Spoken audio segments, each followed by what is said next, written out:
C'est un constat, l'accès à l'emploi décent reste un défi majeur auquel sont confrontées les personnes en situation de handicap. Raisons évoquées, discrimination, faible niveau de qualification, âge plus élevé que la moyenne. Comment faire évoluer les regards sur ces personnes dites stigmatisées? Faut-il sanctionner ou sensibiliser les entreprises? Existe-t-il des outils pour les y aider? Quelles solutions pour faciliter leur insertion socio-professionnelle?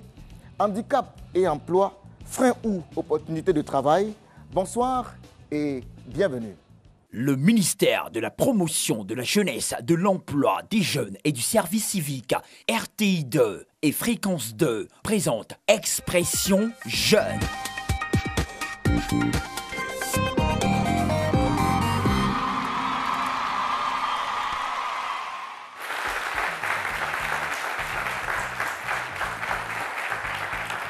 Handicap et emploi, freins ou opportunités de travail?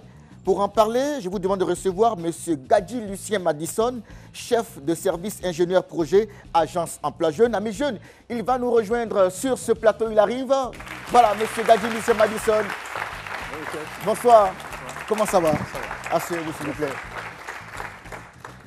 Il est jeune, il se passionne pour la communication digitale, un parcours académique atypique, car formé au métier de la finance. Toutefois, le digital, le journalisme, et surtout la danse sont ses passions. Et il a décidé d'en faire aujourd'hui un métier. Je parle de la danse. Il a créé sa start-up Lead Dance pour promouvoir la danse et la culture africaine. Notre modèle du jour, il s'appelle Douadi Wilson Meon, c'est son nom, que je vous demande de saluer très fort dans cette émission qui démarre maintenant. Bonsoir. Bonsoir, amis jeunes. Comment allez-vous? Ça va bien? Merci beaucoup. Monsieur Gadji Lucien, bonsoir. Bonsoir, M. Willy. Alors, quel est votre rôle exactement au sein de l'agence Emploi Jeune? Je vous annonce comme ingénieur projet. D'accord, bon, c'est la même chose quasiment. Hein. Au sein de l'agence Emploi Jeune, il y a plusieurs services. Et je suis la sous-direction de l'auto-emploi. Et là-bas, j'occupe le poste de chef de service de l'ingénierie des projets. Oui. Oui, donc, pour essayer d'évoquer un peu les services qui existent à la sous-direction, il y a le service suivi encadrement et il y a le service des programmes spéciaux. D'accord. Alors, notre thème du jour porte sur emploi et handicap, du moins handicap et emploi, freins ou opportunités de travail. Quel commentaire vous inspire cette thématique? Le handicap est un état de manque dans l'ensemble, de manque, donc d'incapacité, d'invalidité partielle ou totale, au plan physique ou bien mental. Ouais. Donc, tout ce qui peut empêcher l'homme d'être opérationnel est une situation de handicap, de façon globale. Maintenant, quand on ajuste le handicap par rapport à l'emploi, pour moi, l'emploi se rapproche au travail. Et le travail est d'origine divine. Genèse chapitre 1. Au commencement, Dieu créa le ciel et la terre, la création. Et après, quand on continue, on verra que Dieu prit Adam et le mit dans le jardin pour le cultiver et le garder. Donc, travailler est une origine divine. Voilà un peu ce que je vais dire. Donc, tout individu qui a une capacité à faire valoir devait donc travailler pour se prendre en charge. C'est une mission divine. Voilà ma définition. Alors, sur la thématique du jour, c'est votre approche, hein, c'est votre compréhension du sujet. Alors, quelle est, je veux dire, la situation des personnes en situation de handicap dans le circuit professionnel ivoirien? Ok, je crois que cette question englobe plusieurs structures, plusieurs ministères.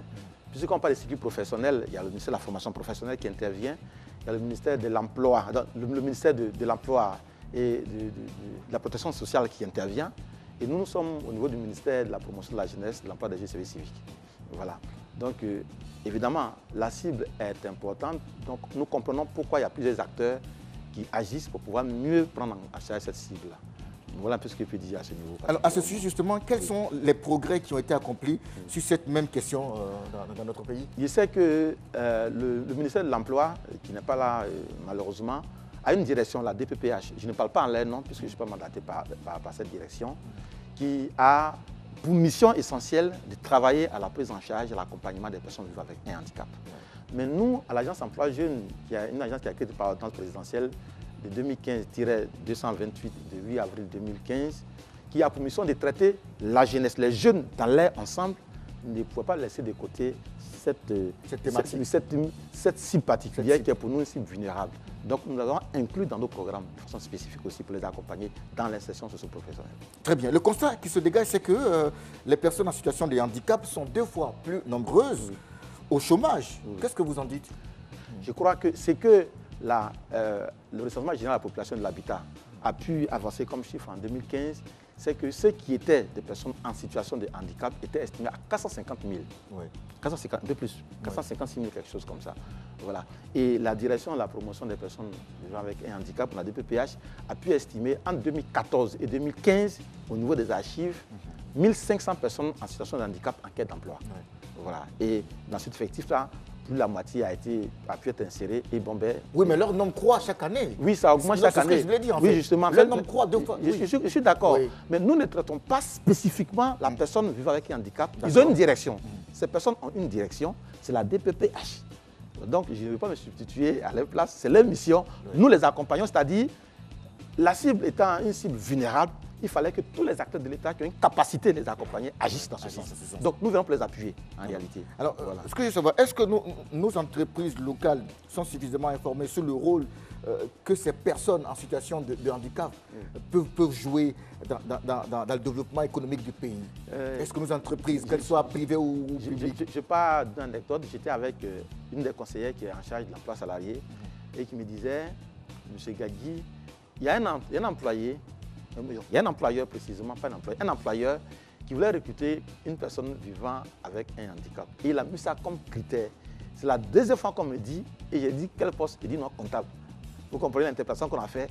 C'est sûr qu'il ne fera pas mon argent. Bon, on ne veut pas les stigmatiser de cette façon-là, mais il y a des personnes qui recherchent les personnes qui vivent avec ce handicap parce qu'en réalité, le fait qu'ils aient une motricité limitée sont beaucoup plus consciencieux et concentrés sur les opportunités d'emploi, plutôt que ceux qui sont beaucoup plus actifs, qui peuvent se chercher facilement ailleurs. Vous voyez un peu? Donc, certains entrepreneurs ont conscience de cela, mais nous, au niveau de l'État, ce que nous faisons, c'est d'amener les employeurs à vraiment cette cible-là. Et qu'est-ce qu'on fait? L'État, au niveau des projets de loi qui ont été introduits, permet aux entreprises qui emploient une personne vivant avec un handicap d'avoir des abattements au plan fiscal. Donc, c'est pour encourager les employeurs. On ne peut pas obliger une entreprise à prendre telle catégorie d'employés. On ne peut pas. C'est son business personnel. Vous et moi, vous créez votre business, votre gabadrum, vous recrutez qui vous voulez. Ce que vous payez à l'État, c'est l'impôt à l'État. Ce que vous devez à l'État, c'est le respect du SMIC et du SMAG au niveau de l'État. On ne peut pas obliger une entreprise à employer une personne de telle cible. Par contre, l'État a fait un effort et la DPPH est mieux placée. Une loi existe depuis longtemps qui permet de pouvoir recruter les personnes vivant avec un handicap, un certain quota par an au niveau de la fonction publique. Ils le savent très bien aussi. D'accord. Alors justement, dans cette émission, nous avons invité des associations de personnes en situation de handicap. Je voudrais qu'on donne le micro au président. D'abord, le président juste à côté. Bonsoir. Oui, bonsoir. Vous êtes le président de... Je suis Dibi Kouassi Nicolas, président national du groupement pour l'insertion des étudiants et élèves handicapés physiques de Côte d'Ivoire. Très bien. L'autre, nous avons également celle qui s'occupe de la section des dames, des femmes. Présidente, bonsoir. Bonsoir, Serge. Oui, vous êtes... Moi, je suis Miss Tapsoba Marie-Claude, la présidente nationale du comité féminin de GEPSI. Très bien.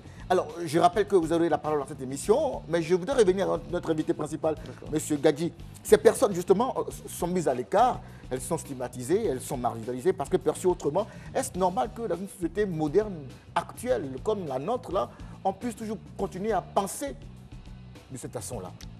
J'ai des amis qui vivent avec un handicap. Généralement, la terminologie, le terme personne handicapée commence à être banni progressivement. On dit généralement personne en situation de handicap ou personne vivant avec un handicap. Et à ce niveau-là, tout le monde est une personne en situation de handicap. J'aurais bien voulu jouer au basket, avoir 2,50 m, mais est-ce que j'ai 2,50 m? Donc, par rapport à l'activité que je vais mener, je suis en situation de handicap. J'aurais bien voulu passer le concours de gendarmerie où on demande 1,70 m et que j'ai 1,50 m. Je suis en situation de handicap. Voilà, vous comprenez? Donc, c'est par rapport à ce qu'on veut faire qu'on évalue son incapacité. Vous comprenez un peu?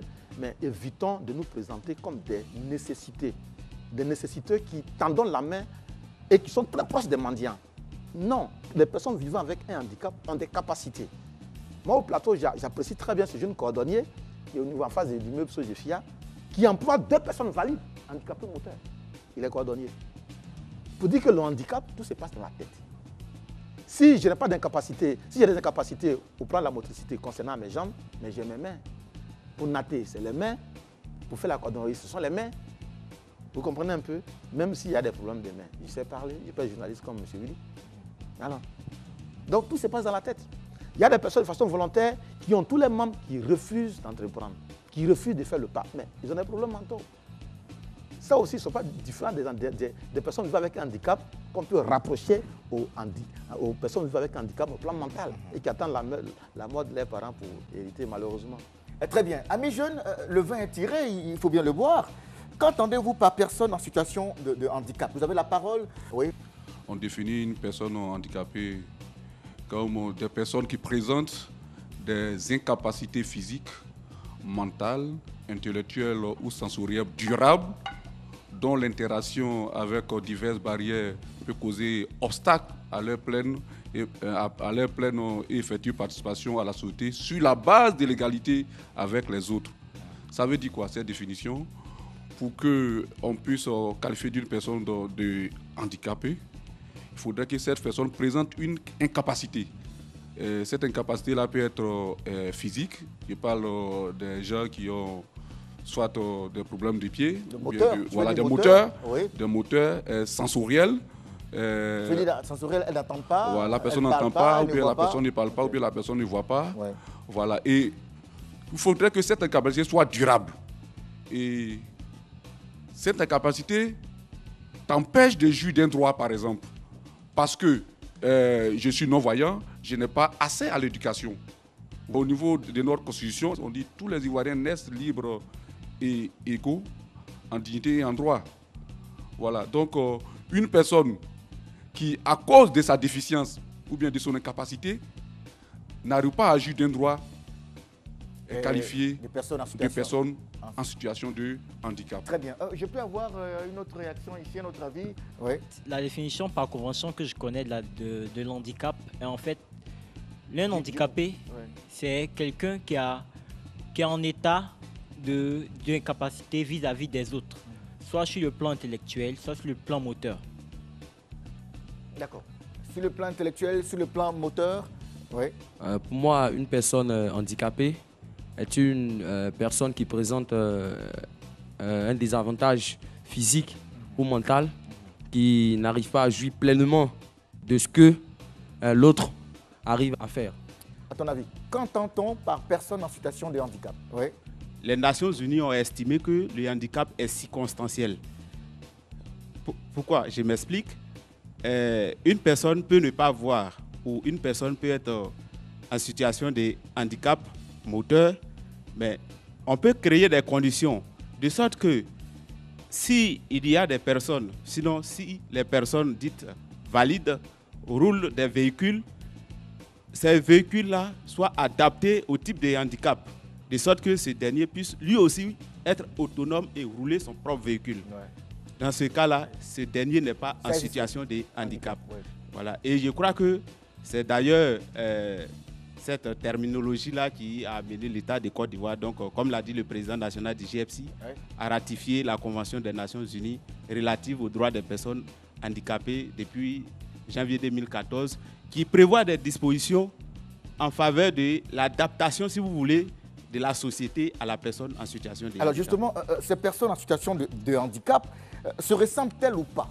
Oui. Chacun ne vit pas son handicap de la même manière. Ouais. Vous allez être d'accord avec moi qu'un non-voyant n'a pas la même manière de vivre son handicap qu'un handicapé physique comme moi. Voilà. Parce que, bon, pour nous les physiques, plus ou moins, nous sommes autonomes. Parce que nous voyons, nous avons des appareils orthopédiques qui peuvent nous permettre un temps soit peu être autonome. D'accord. Alors, est-ce que les personnes en situation de handicap sont pareilles, sont les mêmes? Non, je peux dire non, parce que l'handicap varie selon la personne. Moi, je suis une personne en situation de handicap moteur. Ça me permet de me déplacer un temps soit peu. Même si c'est un peu compliqué, j'arrive quand même à me déplacer. Par rapport à une personne qui est non-voyante, c'est un peu compliqué, parce que la personne ne voit même pas où elle s'en va. Elle ne sait même pas comment se diriger. C'est un peu compliqué. Donc, l'handicap en somme, varie selon la personne. Et chaque personne a sa manière de vivre son handicap. Alors, j'ai vu la présidente féminine, la présidente des femmes, lever la main. Je vois bien qu'elle veut nous dire quelque chose, oui. Quand je prends les handicaps sensoriels, par exemple, on a une parmi nous, elle n'entend pas bien, mais elle a un master 2 de lettres modernes. Alors, justement, elle n'entend pas, elle a un master 2 de lettres modernes.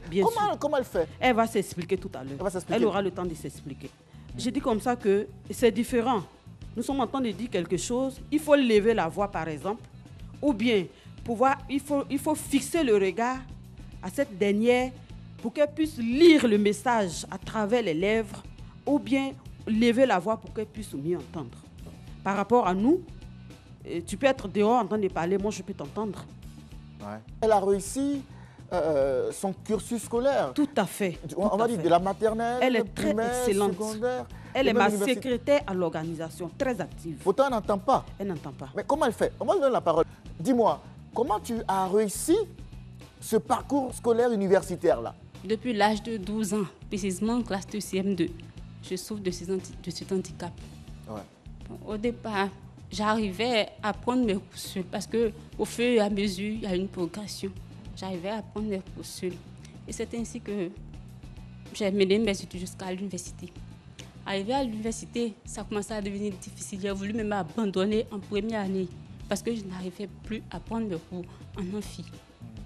Et je me contentais de l'aide de mes voisins puisque je n'arrivais pas à entendre ce que le professeur me disait. C'était difficile pour moi. Donc, je me contentais de l'aide de mes voisins pour pouvoir prendre mes cours. C'est comme ça que je procède pour évoluer. J'ai procédé jusqu'à ce moment en Master 2. Waouh, félicitations.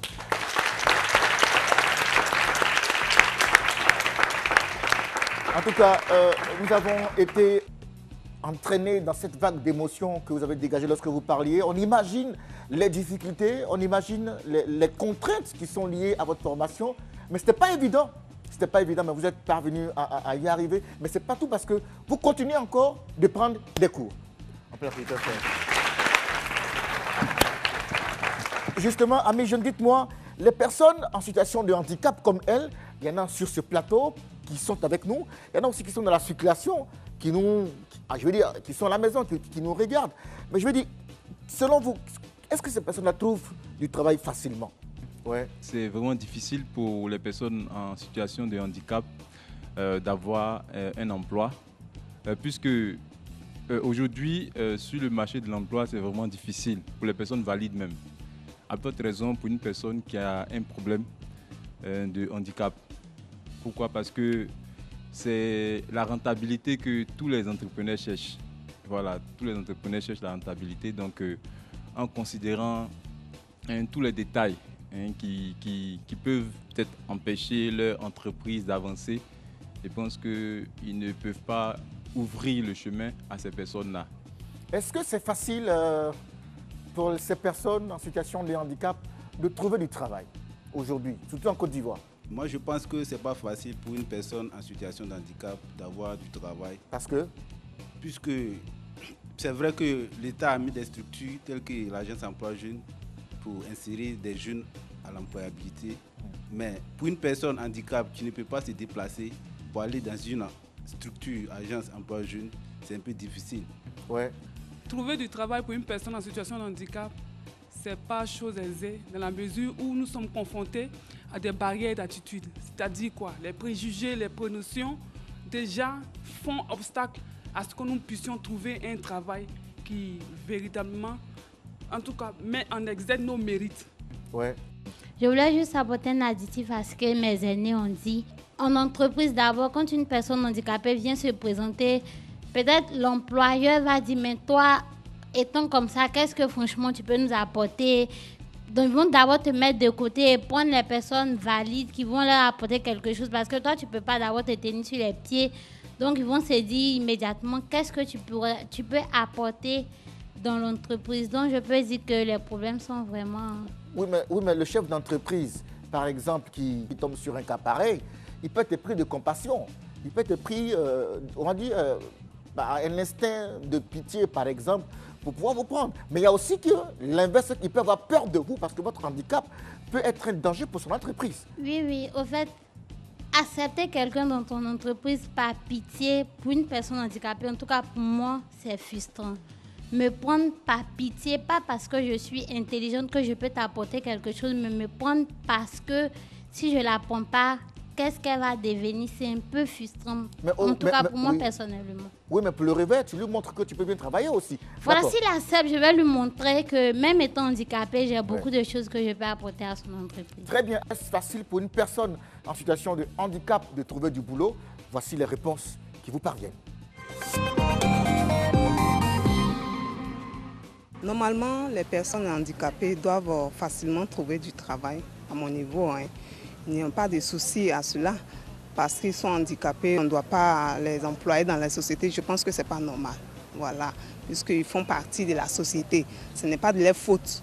Voilà, il faudrait qu'on leur donne une chance à travailler dans l'administrative. En ce qui me concerne, moi, je vois que ce n'est pas aussi facile pour eux. Ce n'est pas facile pour eux parce que pour chercher un emploi, il faut beaucoup de sacrifices. Il y a d'abord l'énergie qui est en jeu, parce qu'il faut que tu aies les moyens de te déplacer. Il faut tout déployer de l'énergie. Il faut courir gauche et droite. Or, la personne qui est handicapée, si elle n'a pas le pied, ou bien si elle a un membre qui est en faction, ça va être un peu plus compliqué pour la personne. C'est vrai que celui qui a seulement au complet, il est beaucoup aisé parce qu'il peut aller facilement chercher l'emploi. Il peut aller partout. Mais celui qui est handicapé là, lui, il ne peut pas faire comme lui. Donc c'est la grâce de Dieu qui fait qu'il peut vite travailler par rapport à celui qui a tout simplement... Donc c'est une question de grâce, ça dépasse même l'entendement humain. Ça, c'est affaire de Dieu. L'handicap, ce n'est pas une fatalité. C'est pas une fatalité. Un handicapé peut exercer aux mêmes fonctions que les autres individus normaux qui disposent de toutes les capacités physiques. Mais tout ce que nous déplorons surtout dans nos sociétés africaines et traditionnelles, c'est que quand bien même tu possèdes une capacité intellectuelle, tu as des atouts, mais quand tu es handicapé, tu es déjà marginalisé par la société. Alors que ce n'est pas ça. C'est pas ça. Donc je vois que les gens, nous devons repenser la chose et départir ça de notre esprit. Un handicapé peut exercer et il peut exercer les mêmes fonctions, il peut même exercer les mêmes fonctions que tout autre. Donc il ne doit pas avoir de marginalisation. L'État même doit avoir une politique d'insertion de ces individus-là dans la société professionnelle.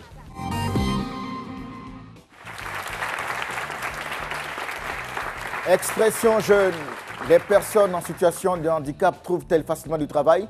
C'était le sens de ce micro-trottoir que vous avez suivi en instant à la radio comme à la télé. Alors, M. Gadi, quel commentaire vous inspire ce qu'on a entendu sur ce plateau, en studio et même dans la circulation? Est-ce une réalité?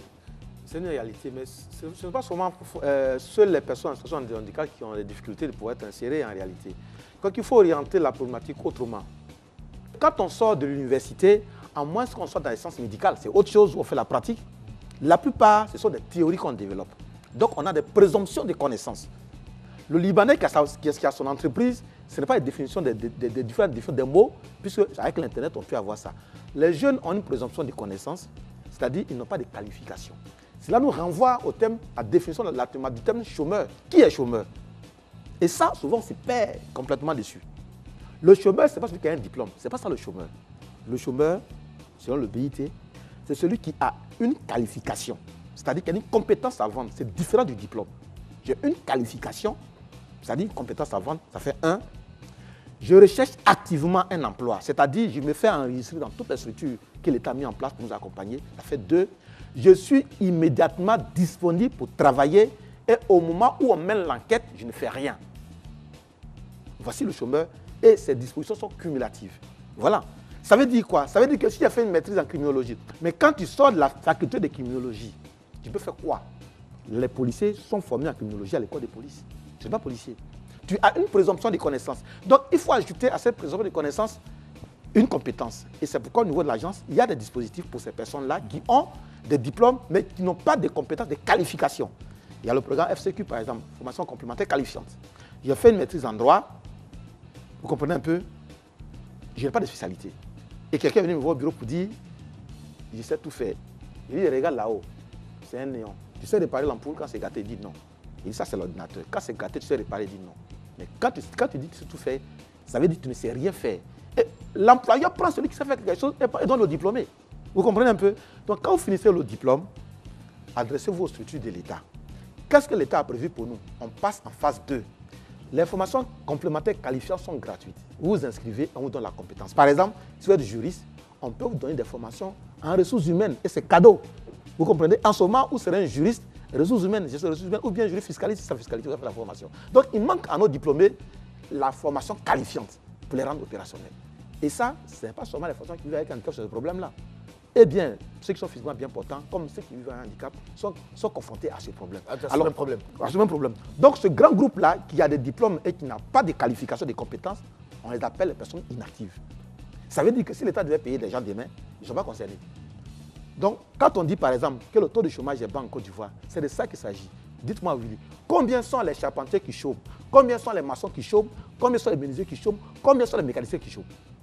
Vous comprenez un peu? Le grand groupe qu'on a, c'est le groupe des diplômés sans qualification. Et ce sont des personnes qu'on appelle, comme on l'a dit, des personnes non actives. D'accord. Ok, Président, vous avez la parole, oui. Il y a un rapport, même si ça date un peu de longtemps, mais il faut rappeler, le document stratégie de réduction de la pauvreté, rapport final 2009. Dans ce rapport, il est dit que 80% des personnes en situation de handicap diplômées n'ont pas d'emploi. Ce sont des chômeurs. 90%. Vous voyez, le chiffre est énorme. Et nous disons aussi qu'on n'a pas besoin de qualifications pour aller passer un concours. Alors qu'au niveau des concours, il y a une discrimination. Donc les personnes handicapées n'ont pas accès à beaucoup de concours en Côte d'Ivoire. Alors que c'est des concours qui prennent assez de jeunes. Donc je vais dire que pour passer un concours, on n'a pas besoin de qualifications. Maintenant, là où on parle de qualifications, c'est au niveau des entreprises. Effectivement, il y a un souci. Quand tu es une personne handicapée, tu as un fauteuil roulant et que peut-être l'entreprise qui doit t'embaucher à ses locaux au premier ou bien au deuxième étage, mais vous voyez qu'il y a un obstacle. Mais le problème qui s'est posé, c'est que si le secteur privé doit embaucher ces personnes-là, qui doit payer le surcoût? Parce qu'il y a un surcoût. C'est l'entreprise qui paye le surcoût parce que qui va payer en vous employant, elle est obligée d'adapter l'environnement de travail à votre réalité. Donc effectivement, ce n'est pas aussi de leur faute. Nous savons que ce n'est pas de leur faute. Voilà, donc je vais dire qu'effectivement, on parle de qualification, mais il y a aussi des mesures que l'État pouvait prendre pour rendre facile l'insertion des personnes en situation de handicap au niveau de la fonction publique d'abord. Oui, d'accord. Alors, M. Gadi, on se rend bien compte que l'accès à un emploi décent est un luxe, finalement pour ces personnes en situation de handicap. Oui, en fait. Pourquoi doivent-elles souffrir autant alors qu'elles souffrent déjà? La réalité, il vient de relever des éléments importants. Je sais qu'au niveau de l'État de Côte d'Ivoire, je ne représente pas le ministère de l'Emploi qui est en charge de cette cible-là, mais il y a des dispositions qui existent pour employer un quota chaque année dans l'administration et le président le sait très bien. Vous voyez, mais le cas de l'INGS, le cas de l'INFES, je crois que ce sont des combats qu'on mène. Je crois que vous pouvez faire des pétitions auprès des députés pour que, logiquement, ce n'est pas parce que quelqu'un n'a pas l'usage de ses jambes qu'il ne peut pas être un bon infirmier. C'est une façon de parler. Je sais que dans l'armée américaine, il y a des informaticiens qui vivent avec un handicap. Pour travailler sur écran, on n'a pas besoin d'avoir deux pieds, on s'assoit. Après, on est assis. Ouais. Donc il faut que nous, au niveau de notre institution, nos institutionnels, on soit sensibilisés à ouvrir la porte, grande la porte aux personnes vivant avec un handicap. Mais aussi, il faut comprendre que l'État ne peut pas recruter indéfiniment, puisque l'État a une enveloppe limitée au niveau de ses capacités. C'est pourquoi il y a une dérogation, un recrutement dérogatoire. Mais en plus de cela, j'invite nos amis qui vivent avec un handicap de se faire former. L'Agence Emploi Jeune a des programmes pour vous aider à améliorer votre employabilité. Parce que l'employeur dit, qu'est-ce que tu m'apportes? Au niveau de l'Agence Emploi Jeune, on a au moins 2 personnes qui vivent avec un handicap, mais qui sont au standard. Il est même plus opérationnel que celui qui a 2 yeux, parce qu'il est malvoyant. Voilà. Donc, il y a des secteurs où les personnes qui vivent avec un handicap peuvent développer leurs compétences. Et là, il faut exceller. Vous prenez, c'est vrai, un peu plus que celui qui est physiquement bien portant. D'accord. Alors, M. Gagui, on s'en souvient, le 1er juin l'an dernier, lors du forum Handi-Emploi, si vous vous en souvenez encore, c'était au Palais de la Culture, lors de son allocution d'ouverture, le directeur général de l'Emploi, au nom du ministre de l'Emploi, de la Protection sociale, du moins, excusez-moi, M. Jean-Claude Kouassi, réaffirmer l'engagement de l'État de Côte d'Ivoire à réduire les inégalités sociales vis-à-vis des citoyens ivoiriens en situation de handicap et à œuvrer pour que ceux-ci bénéficient d'opportunités d'insertion liées à leur qualification. Où est-ce qu'on en est aujourd'hui? On peut dire tellement l'État est en train de travailler dans ce sens. C'est pourquoi nous, au niveau de l'agence emploi jeune, en appuyant cette cible, on a déroulé un programme spécial d'insertion des personnes vivant avec un handicap dans l'entrepreneuriat. C'est vrai qu'on a des dispositifs de formation qualifiante complémentaire où ils sont insérés, on a l'emploi salarié où on les prend en compte, on a les formations où on les prend en compte, vous comprenez un peu, et un programme spécial est dédié pour ceux qui veulent entreprendre pour eux-mêmes. Il y a des montants qui sont là, dégagés pour eux, et on reçoit les plans d'affaires que nous traitons pour les aider à s'insérer au plan professionnel. Il y a le taux emploi l'entrepreneuriat. Et c'est pourquoi on les invite à postuler, à envoyer leurs projets sur le site de l'agence emploi jeune. Oui, la présidente, oui. Vous voulez dire quoi? Je voulais résumer ce que le président a dit. Oui, les personnes en situation de handicap sont exemptées des concours directs de la Côte d'Ivoire. Ça, ce n'est pas un débat. On peut ouvrir une brèche pour permettre aux personnes en situation de handicap de postuler aussi, d'apporter une pierre à l'édifice de leur pays. Nous étudions dans les mêmes amphis, nous avons les mêmes diplômes. Pourquoi pour travailler, on fait de la discrimination? Je voulais revenir à l'emploi jeune. Oui. Je salue la présidente de l'emploi jeune. Ça fait bientôt 3 ans que l'emploi jeune existe. Il y a quelques personnes parmi nous qui ont eu la chance, au niveau de l'université, de faire des stages à l'emploi jeune. Merci à l'emploi jeune. Mais parlons de l'entrepreneuriat. Tout à l'heure, il y a quelqu'un qui a dit « N'attendons pas de l'État ». C'est vrai. C'est une réalité. Et les personnes en situation de handicap veulent aussi s'affirmer en entrepreneuriat. Mais nous avons déposé des dossiers. Nous avons monté des projets. Mais le financement est où? Ça fait plus de 3 ans.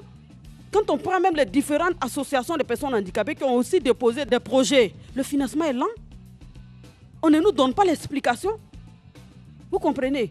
Quand une personne handicapée, vous parlez comment on appelle, de l'expérience. Tout à l'heure, il y a eu un souci de... Voilà, des gens ont fait montre de l'expérience quand vous postulez bien dans les entreprises. Mais il faut qu'on te donne l'occasion de pouvoir faire un stage d'abord pour avoir l'expérience. Mais la personne en situation de handicap se présente, c'est des regards, ça tourne, ça te regarde. Toi-même, déjà, tu es frustré, tu es déjà convaincu que ton dossier ne sera pas accepté. D'accord, très bien. Alors, M. Gagui, tout à l'heure, vous parliez de quotas, de pourcentage. Alors, est-ce qu'on peut avoir une idée précise? Oui, ok. En Côte d'Ivoire, quel est le quota pour les personnes, quel est le nombre de places pour les personnes en situation de handicap? Okay. Je suis content que vous posiez la question en tant qu'institutionnel, mais en même temps, je suis un peu désolé parce que cela est du ressort de la DPPH, de la direction de la promotion de la personne vivant avec un handicap. Pour ne pas qu'on dise qu'ils ne m'ont pas mandaté. Je suis ici au nom de l'agence emploi jeune, nous les appuyons. Sinon, j'essaie, et ceux qui sont les représentants le savent, que chaque année, l'État prend un quota de diplômés dans l'administration publique. D'accord. Vous voyez, donc je ne vais pas m'aventurer sur les chiffres. Mais au niveau des partenaires extérieurs, des institutions internationales, généralement, quand on monte les projets, on veut au moins effectuer de 30% pour les femmes et 10% pour les personnes vivant avec un handicap. D'accord. Voilà. Okay. Au niveau des partenaires extérieurs. La question que je voulais poser, faut-il sanctionner ou sensibiliser les entreprises à leur insertion? Et puis on parle contre toi, rapidement. Oui. Je crois qu'il y a les lois, parce qu'aujourd'hui, nous sommes les universitaires. Et il y a les lois que l'État de Côte d'Ivoire a adoptées. Je crois que ces lois-là, pour la plupart, attendent les décrets d'application. Et je pense que c'est tout simplement, il faut prendre ces décrets d'application-là qui vont en même temps servir de moyens de pression. Puisque dans ces décrets, dans ces lois-là, il y a des dispositions qui sont prévues pour les entreprises qui vont embaucher les personnes en situation de handicap. Donc, je pense que force à la loi donc d'exercer la pression sur les entreprises. Voilà. Okay. Ouais, le président, donc, allez. Okay. Au niveau des entreprises, je pense que l'État a fait des efforts. D'accord. L'État, plusieurs fois, à travers la Direction générale de l'emploi. Et depuis 2017, il y a un allègement fiscal pour les entreprises qui embauchent les personnes en situation de handicap. Et aussi, c'est une action à saluer. Depuis le 9 mai, en Conseil des ministres, cette année, l'État a signé le premier décret de la loi d'orientation. Et ce décret-là impose un quota. C'est vrai que nous n'avons pas encore le contenu de ce décret, un quota aux entreprises de recruter les personnes en situation de handicap. Très bien. Amis jeunes, mesdames et messieurs, nous allons courir sur notre deuxième micro-trottoir qui est impatient de nous rejoindre, de vous rejoindre aussi. Suivons ensemble et puis on en reparle juste après sa diffusion. Il faut plutôt les sensibiliser et puis permettre à ces entreprises d'engager plus de jeunes. Parce que ce sont eux qui essaient quand même de coopérer avec l'État ivoirien. Et l'argent sort de leurs propres poches, donc on ne peut pas les imposer. Mais il faut plutôt les sensibiliser pour permettre aux jeunes d'accéder à plusieurs emplois. Et permettre aussi à ces entreprises d'élargir un peu leur pôle de construction et autres. Je pense qu'il faut les insérer. Il faut les insérer parce qu'eux aussi ils ont une vie à mener. Ils ont une vie à mener comme tout homme. Voilà. Et il faut amener le gouvernement ou bien l'État, le gouvernement à prendre des réformes. Des réformes donc pour amener les entreprises privées et publiques à accepter, j'allais dire, les handicapés. Je pense que le gouvernement doit mettre un système, une stratégie sur pied, mettre une police et fixer un quota. Fixer un quota, j'allais dire, aux entreprises privées. Soit le gouvernement peut dire, bon, écoutons, nous disons que dans toutes les entreprises privées, il faut au moins 5%. 5% des handicapés. Et l'État met une police en place qui veille au gré pour vérifier. Et je pense que c'est en cela seulement que, en tout cas, les gens peuvent regarder les handicapés et puis les insérer. Et j'encourage vraiment les entreprises à vraiment penser à eux, car ils sont tous des êtres humains. Pourquoi les mettre à l'écart? C'est pas bien. Pourquoi les mettre à l'écart? C'est pas bien. Nous nous appuyons justement sur l'intervention du dernier intervenant justement sur la belle question. Alors, M. Gagui, quelqu'un qui a des compétences, qui doit travailler finalement, qui va se retrouver à la rue parce qu'il n'aura pas la chance, l'occasion de mettre en pratique ses compétences, finalement il va avoir du regret. Pourquoi il a fait toutes ces années de formation? Vous voyez, les personnes qui vivent avec un handicap ont des potentialités. Et je prends une image de Oscar Pistorius, vous le connaissez très bien, l'acteur sud-africain, qui va plus rapide que ceux qui ont les jambes. Pourtant, il est amputé. Les personnes qui vivent avec un handicap ont un grand potentiel. On leur demande d'utiliser leur potentiel. Il ne faut pas se présenter aux personnes ou bien aux autres comme étant une personne diminuée. Vous voyez un peu? Voilà. Montrez à ces personnes que vous avez toutes les capacités. En dehors de votre infirmité, vous avez toutes vos capacités. Je connais une personne qui vit avec un handicap qui est magistrat. Il y a d'autres fonctions également. Je crois que l'ancien président américain, il roulait un fauteuil. Je crois même le président algérien continue de rouler un fauteuil. Bon, question d'âge, bien sûr. Il veut dire que tout se passe dans la tête. D'accord. Qu'est-ce que tu as dans la tête qui peut te permettre de te valoriser? Je crois que lorsque tu as un objectif à atteindre, tu trouveras un vent favorable pour t'accompagner et les dispositifs concourent à vous accompagner. D'accord. Président, qu'est-ce que vous proposez pour que les entreprises, pour que les structures, que ce soit le privé ou le public, vous fassent confiance pour qu'on vous insère? Oui, effectivement, il y a des dispositions. D'abord, c'est au niveau de la loi. Comme on l'a dit, il y a une loi qui a été votée depuis 1998. On appelle ça la loi d'orientation. Mais comme je vous ai signifié, ce n'est qu'au 9 mai que le premier décret a été signé. Et c'est le décret relatif au secteur privé. Et depuis 1997, il y a ce qu'on appelle le recrutement dérogatoire des personnes handicapées à la fonction publique qui a été institué, mais ce n'est pas encore institutionnalisé. Nous pensons que si ce recrutement est institutionnalisé, ça va réduire un peu le taux de chômage au niveau des personnes handicapées diplômées. Mais il y a aussi des actions que l'État doit prendre. Parce que la question du handicap est transversale. Voilà. Que ce soit au niveau médical. Et donc, l'État doit créer ce qu'on appelle un comité interministériel pour traiter cette question-là de façon efficiente. Quand vous avez, par exemple, un non-voyant au sein de votre service, je vous assure que au cours d'une réunion, c'est la personne qui dit la vérité. Elle ne vous voit pas, donc... elle vous dit ce qu'elle pense. Voilà, elle vous dit ce qu'elle pense. Donc, ça veut dire que c'est des personnes qui... Voilà. C'est des personnes qui peuvent faire avancer votre entreprise. Mesdames et messieurs, amis jeunes, c'est notre dernier micro-trottoir. Justement, quelles sont les recettes possibles qu'on pourrait, envisager pour faciliter l'insertion des personnes en situation de handicap?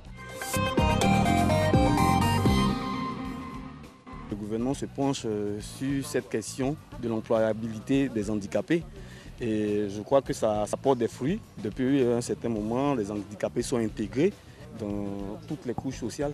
L'État doit savoir qu'il a plusieurs couches de population. Il y a les valides et les non valides. Donc ceux-là, l'État doit faire un effort de pouvoir amener ces opérateurs économiques du privé à pouvoir prendre en compte cela, à aider l'État à les caser. Pour ma part, je pense que l'handicap, ce n'est pas un frein. Parce qu'un handicapé, c'est quelqu'un qui peut aussi travailler comme un homme normal. Et donc, il appartient à l'État de se pencher sur le cas. Et puis, il appartient aussi aux entreprises privées, voilà, de mettre tout le monde au même pied d'égalité. Je voudrais que les entreprises et l'État de Côte d'Ivoire prennent en compte les handicaps en charge, c'est-à-dire qu'ils créent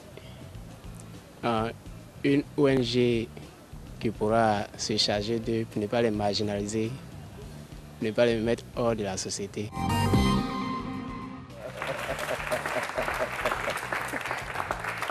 Excusez-moi.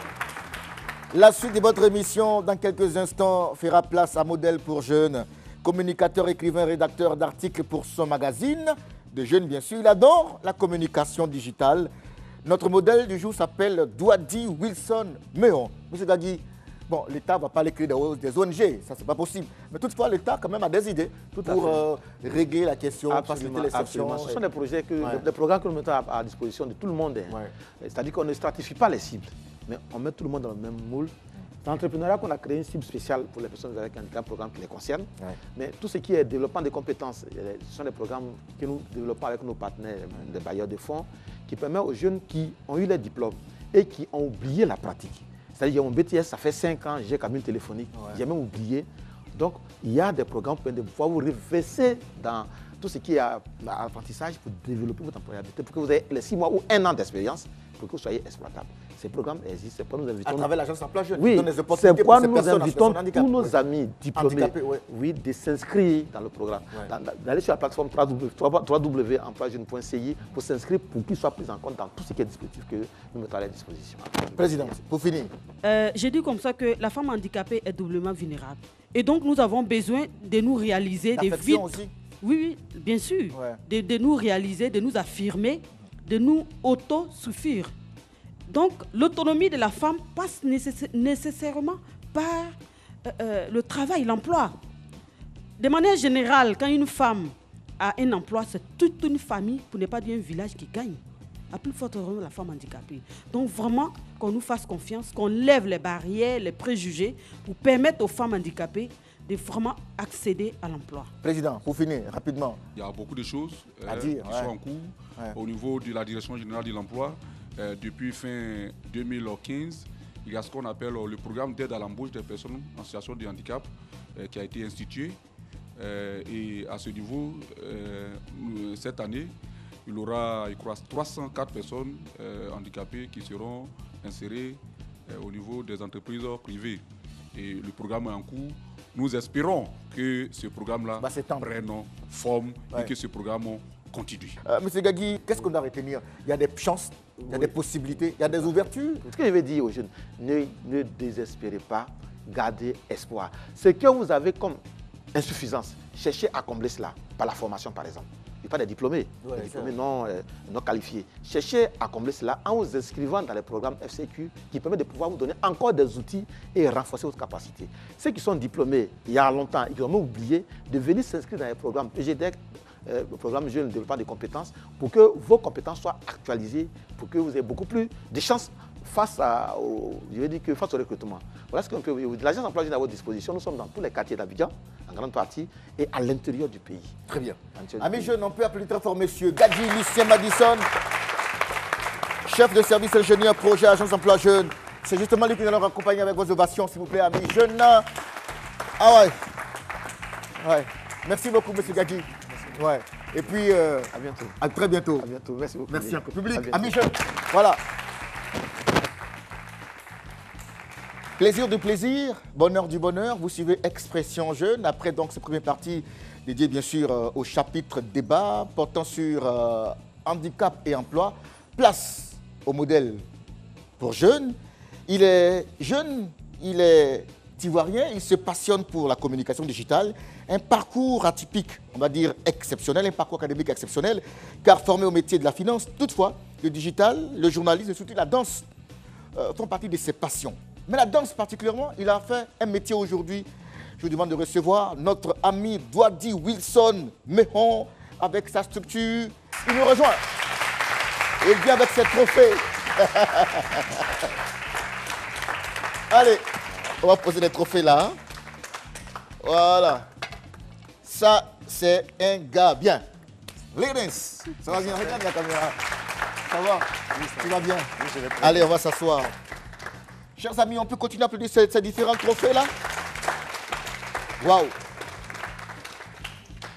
Ça, c'est énorme. Hein? Oui. Ça Korogo en 2012? Oui, en 2012. Tu as dansé pour avoir ça? Oui, effectivement. Tu as fait quoi? On a fait une danse urbaine, oui. Voilà, avec la troupe de danse dont je fais partie. D'accord. Nous on fait une danse urbaine ivoirienne. Voilà, ouais. Donc voilà, c'est avec cette danse que nous avons remporté ce trophée. Voilà. Alors, est-ce qu'il peut nous faire une petite démonstration de quelques secondes, en quelques secondes? Ouais. Est-ce qu'il peut, juste quelques petits trucs, juste pour le faire? On va faire ça rapidement. Okay. C'est pas pour lui, mais on va le faire rapidement. Comment tu fais? Vas-y, fais-nous un truc, on va voir. Ok, bon. Là, ce qui me vient en tête, c'est la nouvelle danse sud-africaine, Gwara Gwara. D'accord. C'est simple. Doucement, hein. Le micro est derrière accroché. Voilà. Ouais. On se place juste comme ça et...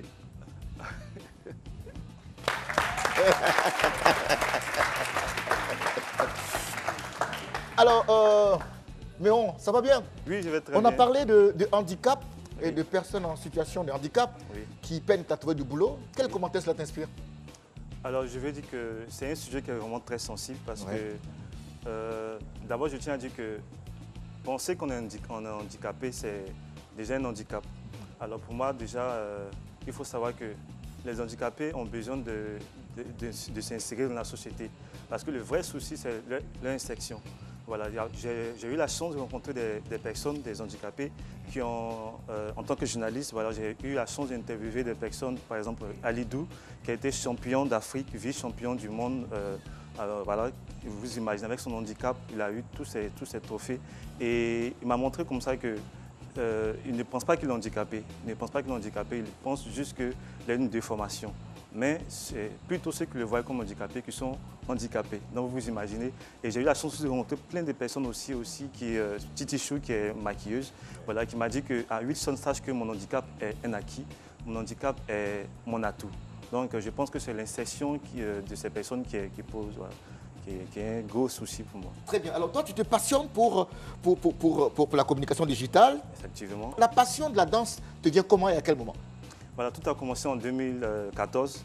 D'abord, je tiens à dire que je n'ai jamais fait la danse. J'ai intégré la troupe de danse de l'organisation internationale IWF, voilà, qui m'a beaucoup appris, qui m'a montré le chemin. Voilà. Donc, à travers cette troupe de danse qui œuvre pour le leadership, cette troupe de danse qui se lance dans le leadership, comme je l'ai dit, voilà, à travers cette troupe de danse, j'ai appris vraiment à me surpasser.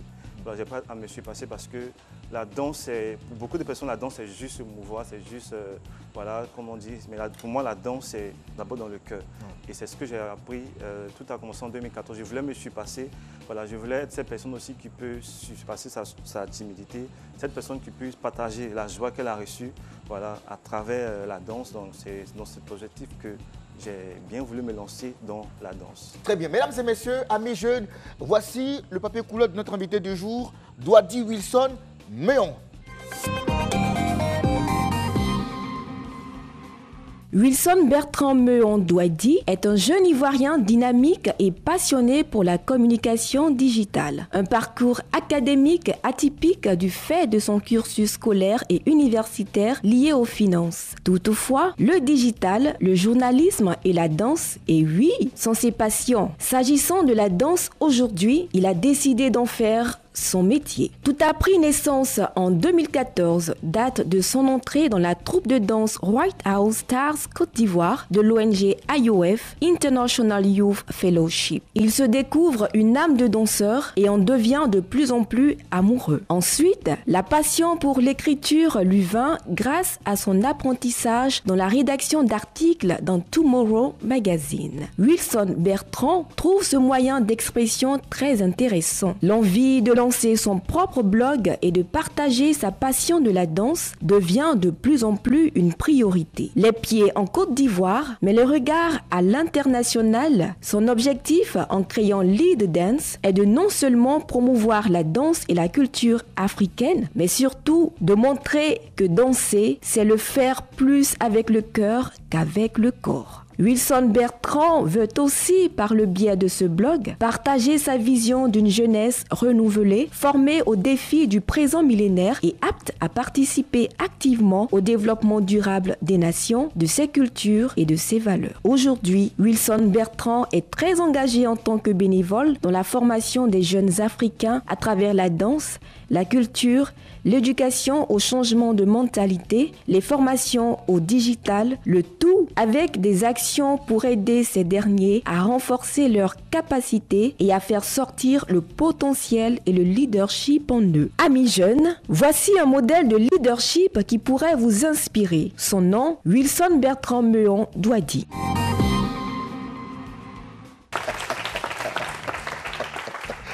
Waouh, c'est magnifique. Oui. Alors, un petit commentaire là-dessus, ce qu'on vient de voir là.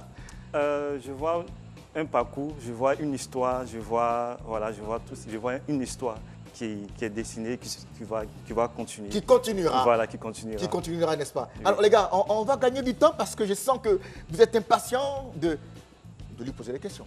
Hein, président? N'est-ce pas? N'est-ce pas, les gars? Qui a les questions? Pardon, on commence. Allez, c'est parti. Là ou là?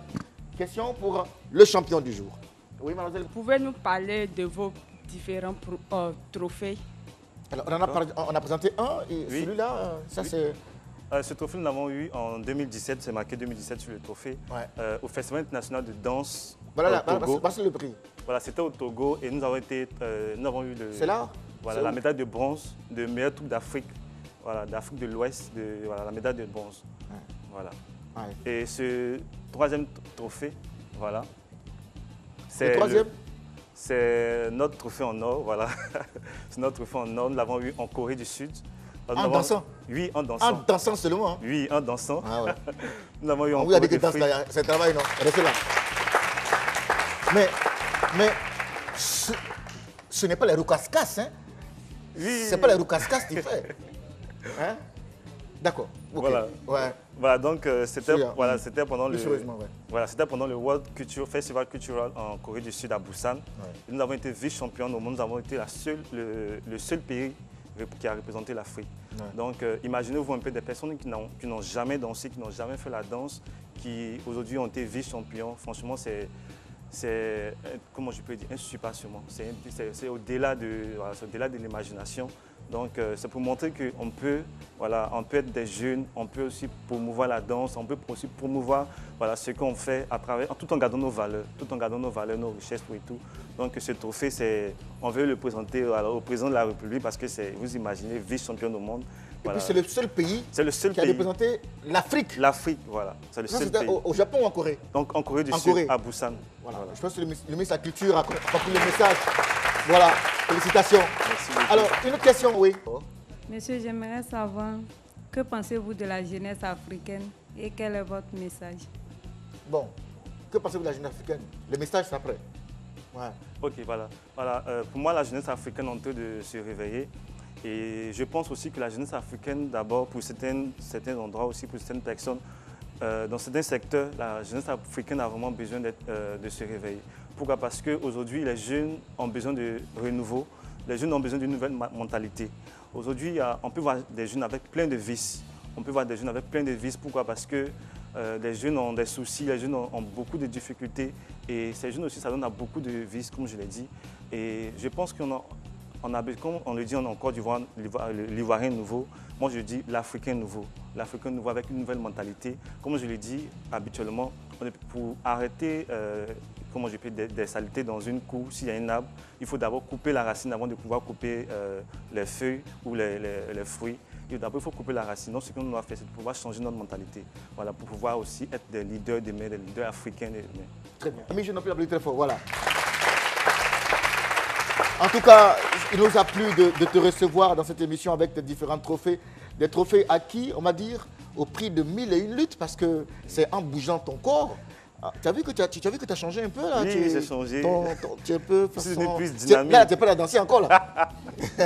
Allez, on va l'applaudir très fort. Handicap et emploi, frein ou opportunité de travail, c'était le thème du jour. Mais bien avant, notre ami donne son message pour la fin aux jeunes. Je tiens à dire à tous les jeunes Ivoiriens que nous devons changer notre mentalité, nous devons changer notre manière de voir, nous devons couper la racine et non les fruits. Merci encore, chers amis. Il s'appelle Douadi Wilson Méon. Ça, tu es originaire d'où? Tu es guéré? Non, je suis Yacouba, je comprends très bien mon ethnie. Voilà. J'ai fait la promotion de mon ethnie. Comment on dit au revoir à Yacouba? Kwadia. Kwadia, on a fini. Kwadia, on a fini. Retrouvons-nous jeudi prochain. Salut, au revoir. Le ministère de la Promotion de la Jeunesse, de l'Emploi, des Jeunes et du Service Civique, RTI 2 et Fréquence 2 vous ont présenté Expression Jeune.